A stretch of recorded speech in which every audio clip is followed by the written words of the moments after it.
In this course, you've learned the differences between stress, anxiety, and trauma. You've learned how they react to the body, the nervous system, a bit about the neurobiology behind trauma and stress, as well as anxiety.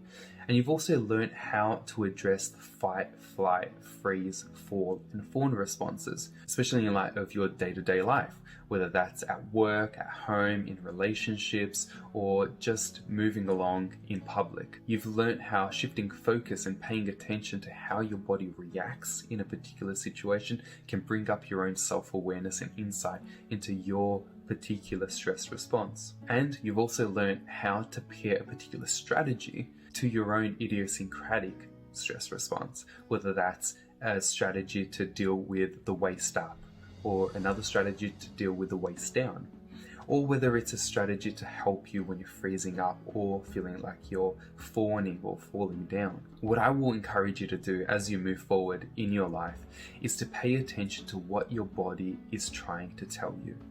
We've learned so far in this introduction that your body tells you many different things, and it gives you clues on how it needs to respond. Often it feels cornered, and it feels like it needs to do something to get itself out of that situation. Pay attention and start to experiment with your own strategies in terms of leaning into that tension and that sense of impending doom, so to speak, that inescapable sense that something is coming up for you and you're not quite sure how to address it.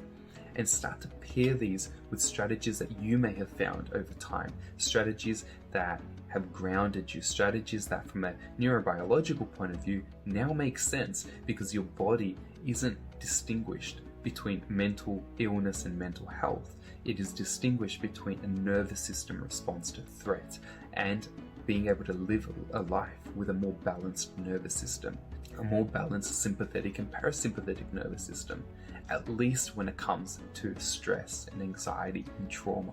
It's been an absolute pleasure taking you through the differences between these particular concepts and how we feel them in day-to-day life. And I hope this has been very useful for you. Not just useful in understanding, but very practical for you to try out in your day-to-day. I wish you the very best, and I'm looking forward to joining you in my next course.